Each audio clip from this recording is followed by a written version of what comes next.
Bonjour à tous, je m'appelle Ariane Boutin, je suis conseillère en sécurité financière et représentante en épargne collective, mais je suis également une grande passionnée des finances personnelles. Comme vous le savez déjà, le but de mes capsules, c'est vraiment de vous donner des trucs et surtout des outils pour que vous deveniez des pros des finances personnelles. Aujourd'hui, je suis hyper contente parce que je vous présente une de mes bonnes partenaires d'affaires, Joanie Saint-Pierre. Bonjour Ariane. Bonjour Joanie. Joanie, elle est courtière hypothécaire chez Planiprêt. Un courtier hypothécaire, qu'est-ce que ça fait? Pour moi, c'est très important et tous les gens qui contractent une hypothèque devraient faire affaire avec un courtier hypothécaire selon moi parce que c'est la personne qui va vous prendre en charge, qui va prendre en charge votre dossier quand va venir le temps de faire une demande de financement hypothécaire. L'avantage de faire affaire avec un courtier hypothécaire, c'est qu'eux font affaire avec plusieurs institutions financières. Oui, effectivement, une vingtaine, plus ou moins. Une vingtaine, c'est énorme. Donc ça vous fait sauver du temps premièrement, mais aussi c'est qu'avec leur expertise, eux, en regardant votre dossier, ils vont savoir exactement où l'envoyer pour faire en sorte que les chances que vous soyez augmenté soient plus élevées. Et la cerise sur le sundae, c'est que leurs services sont sans frais. Sans frais. Effectivement. Alors, pourquoi s'en passer? Honnêtement, je me suis rendu compte que les gens savaient peut-être pas quel était le travail d'un courtier hypothécaire, mais je peux vous affirmer que c'est vraiment dans l'intérêt de tous les gens de faire affaire avec un courtier hypothécaire.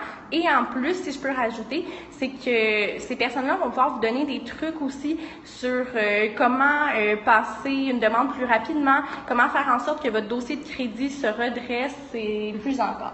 Exact. Mais le but de la capsule d'aujourd'hui est de vous parler de tout ce qu'on peut faire avec une hypothèque. Pourquoi? Parce que lors de rencontres avec des clients qui ont des hypothèques, des maisons, je me rends compte que ces gens-là, la plupart du temps, sont pas au courant de tout ce qu'ils ont accès, de toutes les possibilités qui s'offrent à eux en utilisant leur prêt hypothécaire.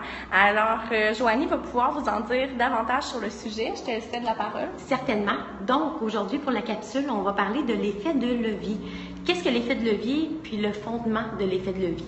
Donc, la première des choses, c'est que lorsque vient le temps de refinancer votre propriété, donc vous pouvez refinancer jusqu'à un maximum de 80 80 certaines conditions peuvent s'appliquer. Renseignez-vous auprès d'un professionnel en cas de séparation, de divorce.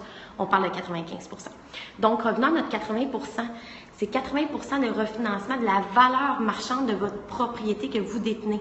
Si on fait des chiffres pour donner un exemple, vous avez une valeur marchande de votre propriété de 250 000 80 correspond à 200 000 Vous me dites que vous avez présentement une hypothèque, donc un solde hypothécaire de 100 000 Vous prenez le 200 000 moins le 100 000 de solde hypothécaire.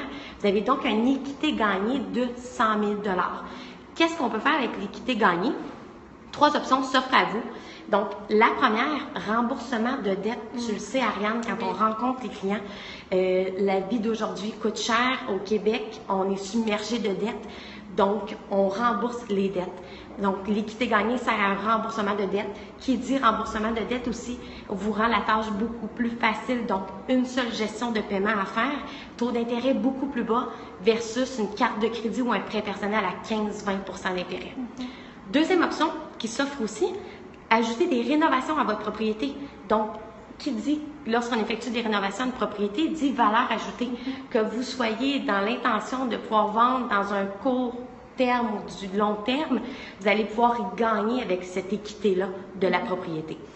La troisième des options, vous pouvez toujours aussi prendre l'argent de l'équité gagnée, l'investir dans une mise de fonds pour un investissement de propriété d'immobilier.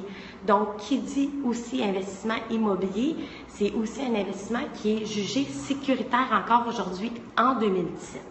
Et en plus, si tu me permets d'ajouter, quand on utilise l'équité pour comme mise de fonds, en fait, là, sur un bien immobilier à des fins locatives, on peut déduire cette portion-là sur nos impôts. Donc ça, c'est judicieux quand vous êtes rendu là d'en parler avec votre fiscaliste ou votre comptable.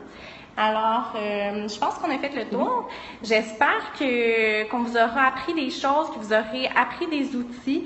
Et puis, en terminant, j'aimerais vous rappeler aussi de l'importance de faire affaire avec des gens qui travaillent pour vous et que vous n'avez pas à rémunérer directement. Alors, quand va venir le temps d'avoir une préapprobation ou de refinancer, renouveler votre hypothèque, pensez à faire affaire avec un courtier hypothécaire. Merci, Joanie. Merci, Ariane, c'est un plaisir. Et puis, comme d'habitude, je vous demande de partager en grand nombre pour qu'ensemble, on puisse éduquer le plus de gens possible. Merci. Merci. À bientôt.